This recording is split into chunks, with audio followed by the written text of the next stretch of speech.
I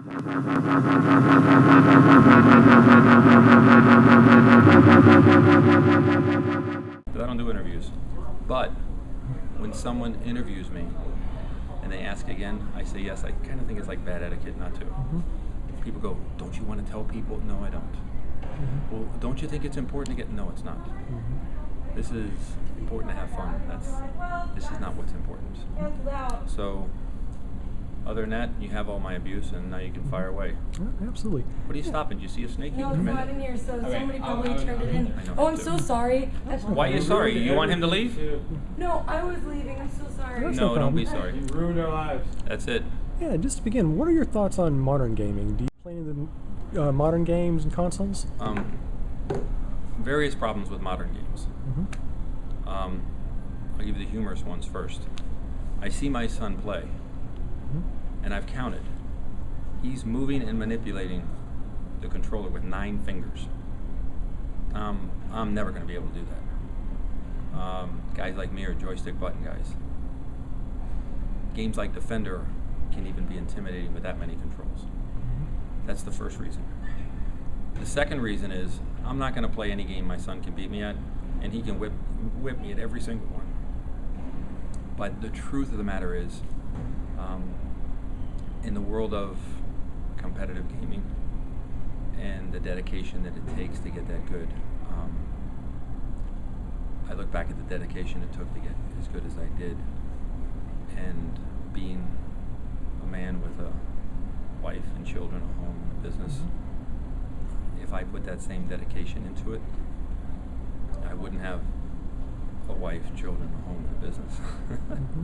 I'd be the same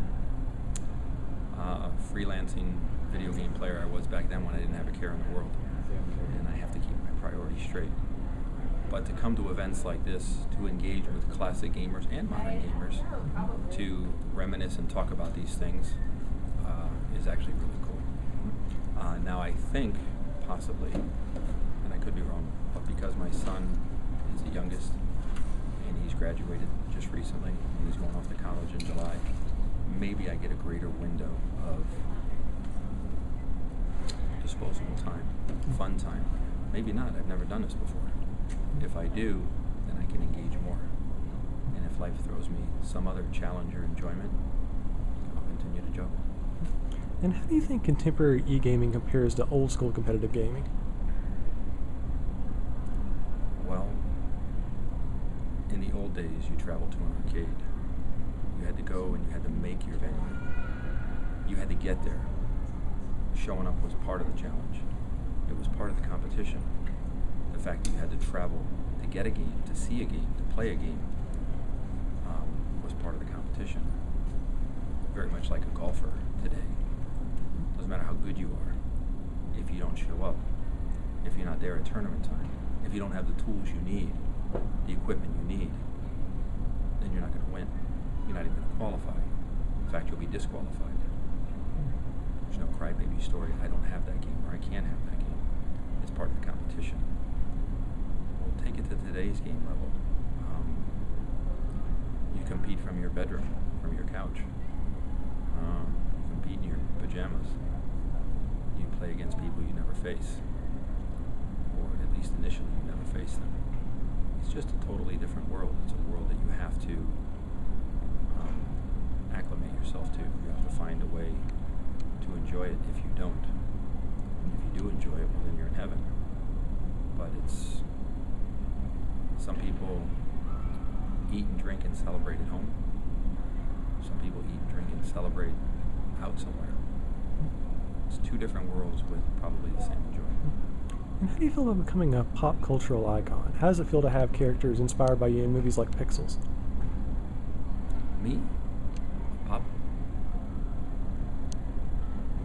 culture icon? I have no idea what you're talking about. Oh, you make plenty of appearances in media. Lots of characters influenced by you, seemingly.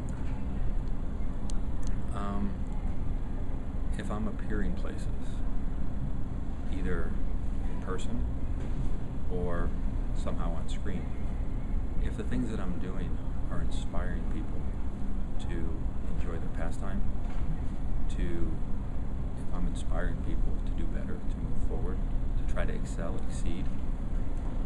If I'm helping to push or promote competitive gaming, then that's tremendous satisfaction. It truly, truly is.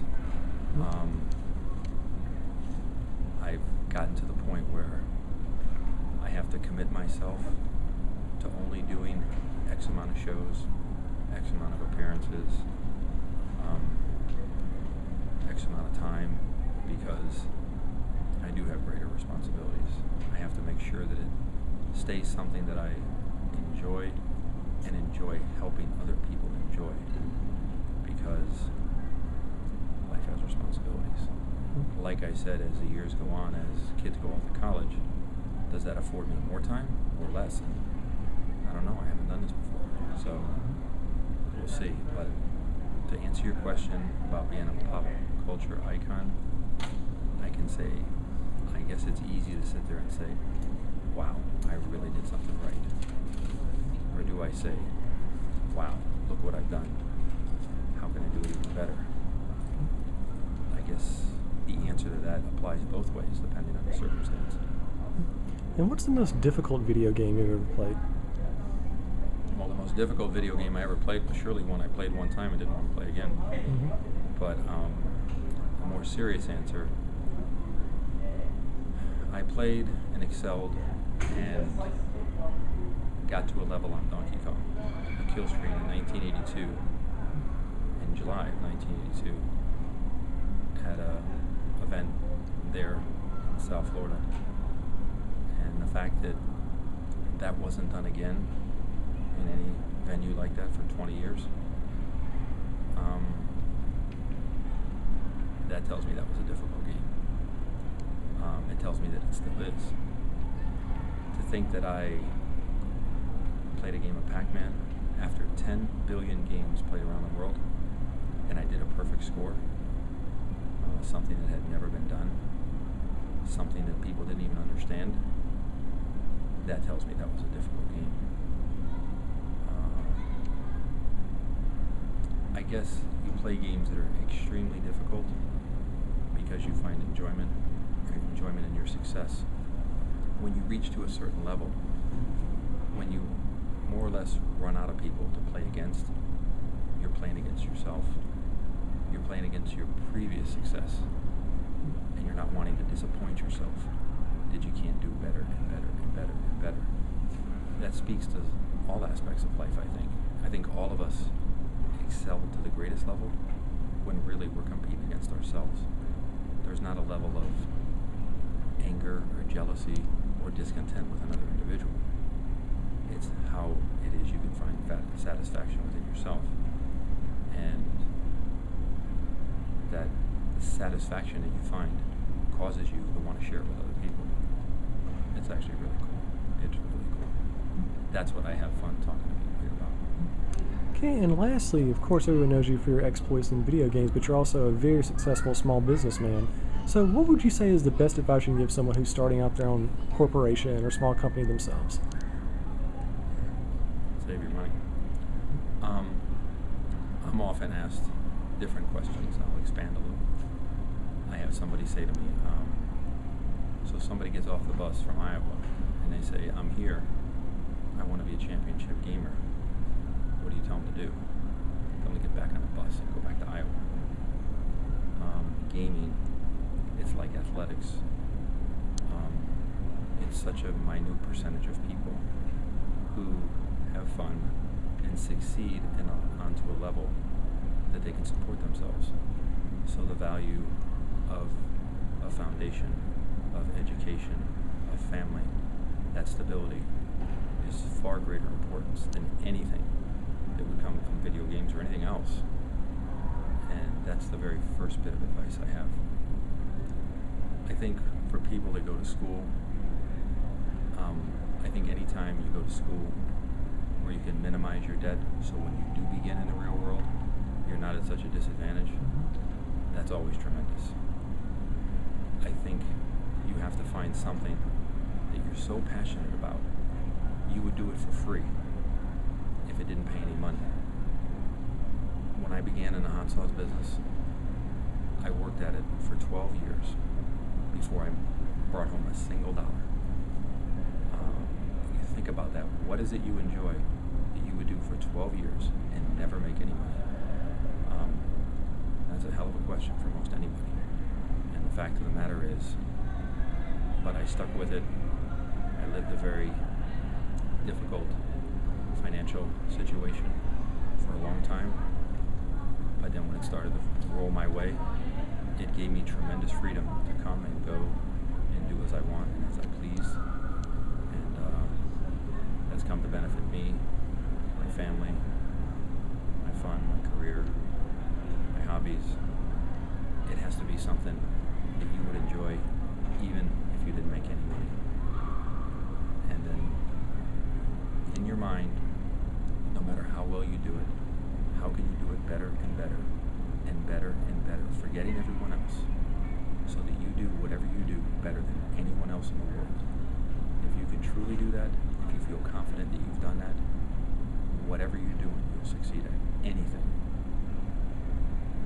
It brings a level of confidence to you. I think all of us, certainly me, you always have a fear for the well-being of your family. You can't walk beside them. You can't watch for cars. You always have a fear that something of the unknown could happen. But put that extreme fear aside for a second. The fear that happens in the business world, the fear of what may come in personal life, there's nothing in the world that I fear. Nothing. Zero. There is nothing that I can't tackle. There's nothing I can't work or trick or work my way out of. No problem possible would I allow to be empowered in front of me that I cannot, open my heart and all of my energy and overcome nothing. I often tell myself to have no fear may not always be healthy. You have to have a little common sense. Sometimes you probably should have fear, but the level of confidence that you get serves you very well. When you have that level of confidence, when anybody has that level of confidence, when they step into a room, it radiates off them. It feeds positive energy to people around them. It makes whatever task, whatever you're trying to build, whatever you're trying to push, it makes it that much easier and that much more fulfilling.